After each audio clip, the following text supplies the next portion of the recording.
Bismillahirrahmanirrahim. Assalamualaikum warahmatullahi wabarakatuh. Alhamdulillah, hari ini kita bisa belajar kembali meskipun dalam keadaan yang berbeda.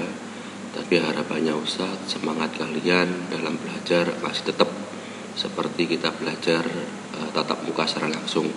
Sebelum kita mulai, disiapkan dulu alat tulisnya, buku tulis, pensil maupun pulpen. Oke. Sebelum kita mulai, kita awali dulu dengan bacaan basmalah. Bismillahirrahmanirrahim. Oke, anak-anak Ustadz, hari ini kita akan membahas tentang materi trigonometri. Tapi di sini Ustadz batasi pada 2 subbab.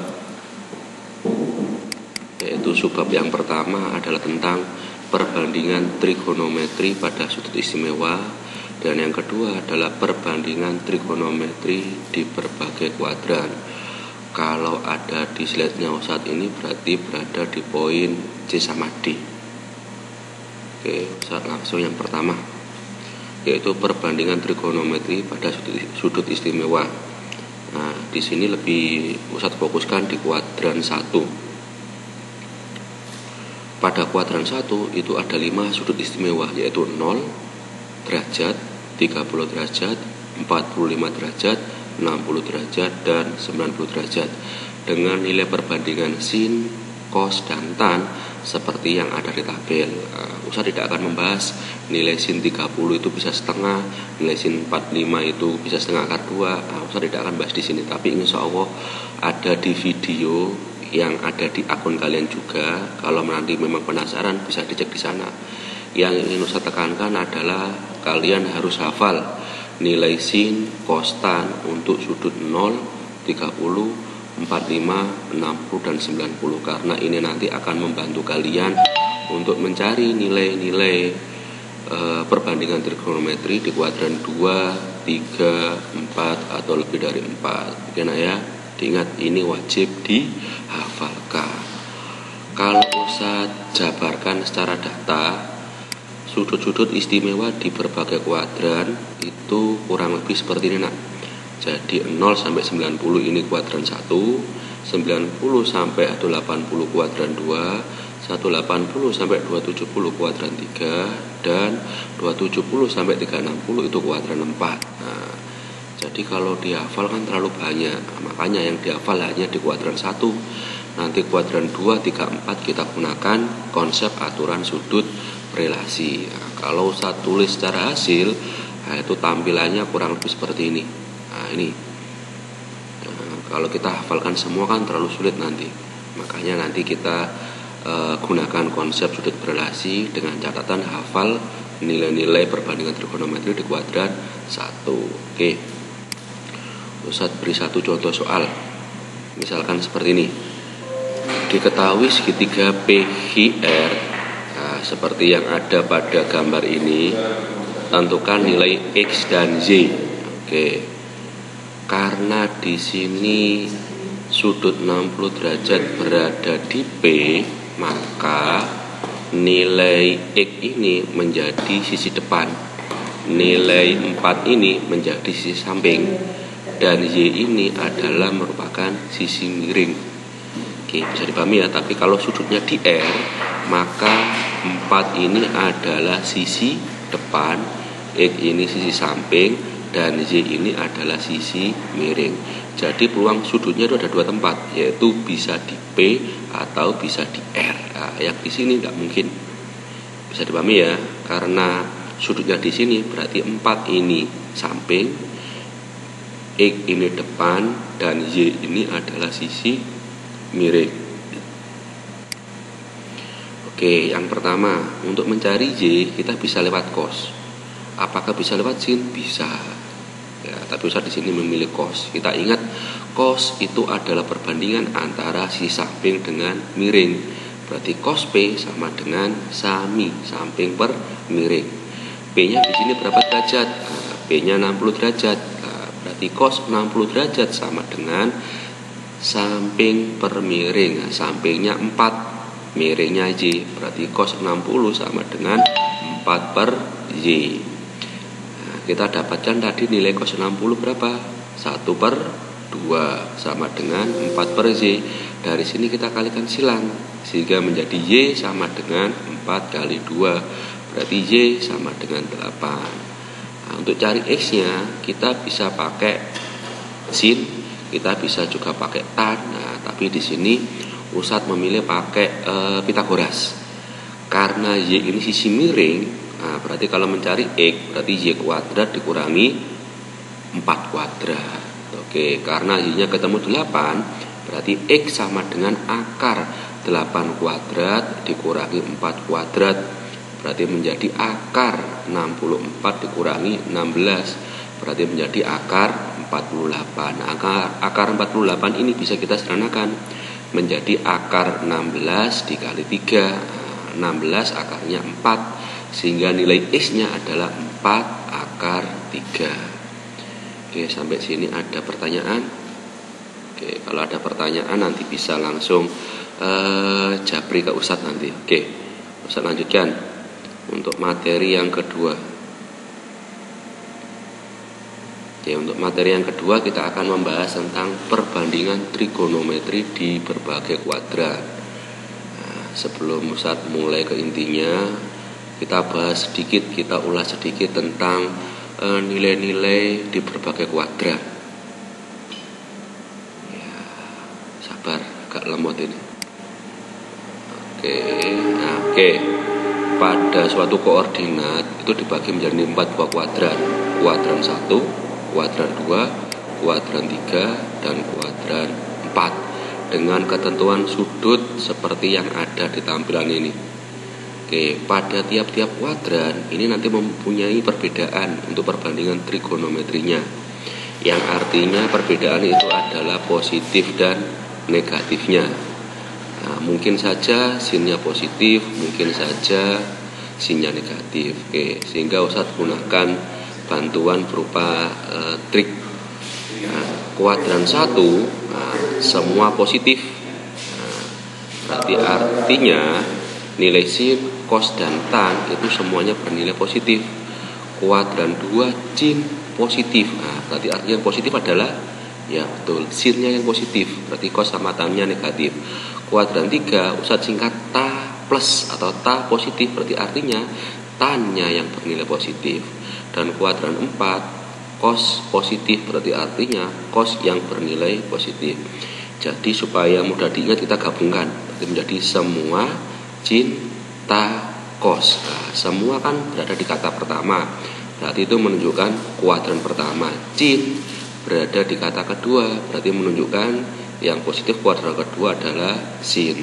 Ta berada di kata ketiga, berarti menunjukkan kuadran 3. Kuadran 3 yang positif adalah tan. Dan cos berada di kata keempat, berarti menunjukkan kuadran 4 yang positif adalah cos. Oke, apalagi coba dibaca, semua sin, ta, cos. Oke.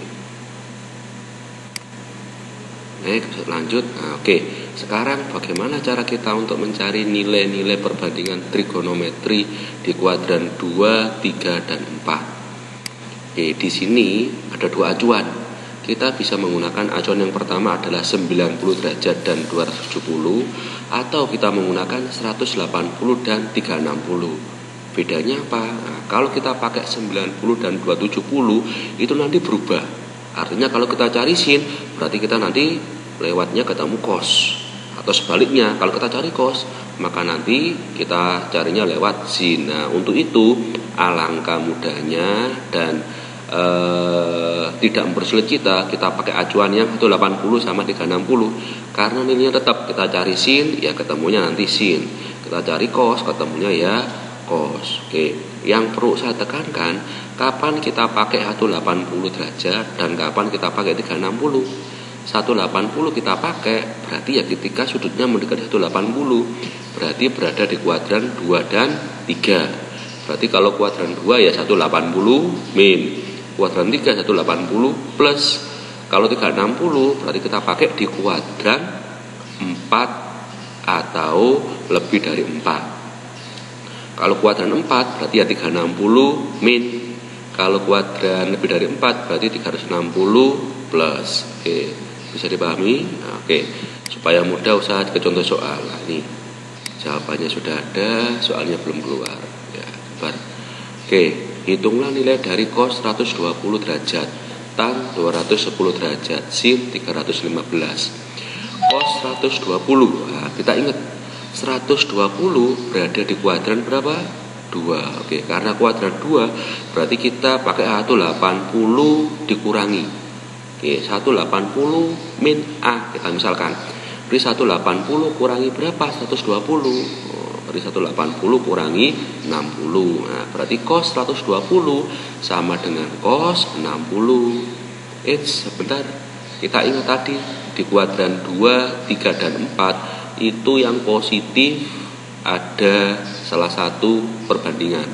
Karena 180 kuadran 2 dan yang positif kuadran 2 adalah sin, maka cosnya bernilai negatif. Oke, sehingga menjadi cos 120 derajat sama dengan negatif cos 60 derajat. Sehingga nilai cos 120 derajat sama dengan negatif 1/2. Yang kedua adalah tan 210 derajat. 210 berada di kuadran 3. Berarti kita pakai 180 plus. Nah, Ustaz misalkan di sini 180 plus A. A-nya ini adalah sudut berapa jika ditambah 180 hasilnya 210. Nah, sudutnya adalah ketemu 30 derajat. Sehingga tan 210 derajat sama dengan tan 30 derajat. Nah, di sini kenapa kok tidak ada negatifnya? Oke, karena 270 berada di kuadran 3. Kuadran 3 yang positif adalah nilai, coba diingat-ingat lagi dari cara hafalnya, semua cinta cos. Kata ketiganya kan ta, berarti itu menunjukkan tan, berarti tan 210 itu bernilai positif, sehingga tan 210 sama dengan tan 30 derajat, yaitu sama dengan sepertiga akar 3. Yang terakhir, sin 315 derajat sama dengan, karena 315 kita acuannya 360. Di sini bukan plus karena 315 berada di bawahnya 360, sehingga saya tulis 360 dikurangi A. A-nya berapa kira-kira? Ya, 45. Oke, sampai sini kita lihat kuadran 4 sinnya bernilai apa? Ya, bernilai negatif karena yang bernilai positif adalah cos, sehingga sin 315 sama dengan negatif sin 45 derajat, sehingga sama dengan negatif setengah akar 2. Oke ya, ini untuk kuadran 2, 3 dan 4. Jadi diingat, kalau kuadran 2 180 min, kuadran 3 180 plus, dan kuadran 4 360 min. Kuadran 2 yang positif sin, kuadran 3 yang positif tan, dan kuadran 4 yang positif adalah cos. Jadi kalau kita gabung semua cinta cos. Oke, satu contoh lagi. Oke, misalkan seperti ini. Diketahui cos P sama dengan negatif 2/3. P di kuadran 2. Tentukan nilai sin P dan tan P. Oke, karena kuadran 2 cosnya negatif. Nah, kira-kira yang positif nanti siapa? Sin atau tan? Ya, betul, sin. Sin positif dan hasilnya tan nanti negatif. Kalau kita menjumpai soal seperti ini, kita buat bantuan dengan menggunakan segitiga siku-siku. Oke, misalkan seperti ini kalau Ustaz gambar. Nah, oke, posisi P-nya Ustaz misalkan taruh sini.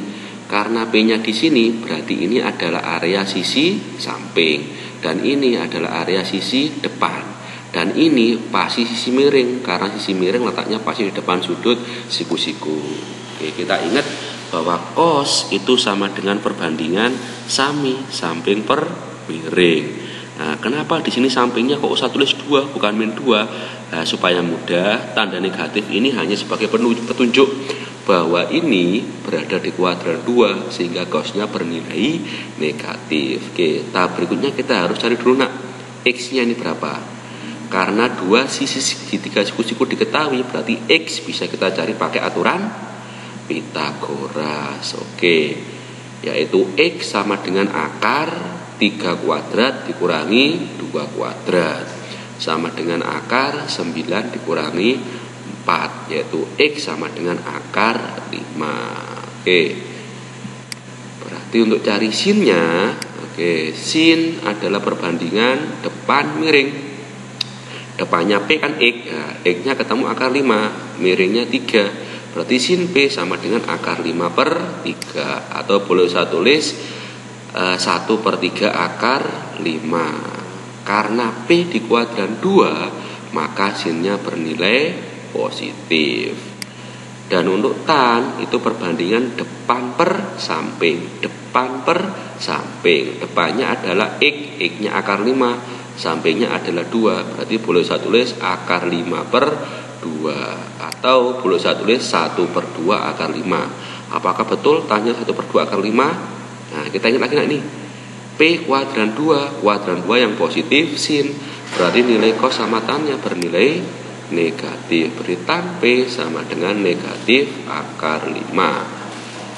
Oke, mungkin itu yang bisa Ustadz bagi. Semoga bermanfaat. Kita akhiri dengan bacaan hamdalah. Alhamdulillahirabbil alamin. Ustadz tutup. Wassalamualaikum warahmatullahi wabarakatuh.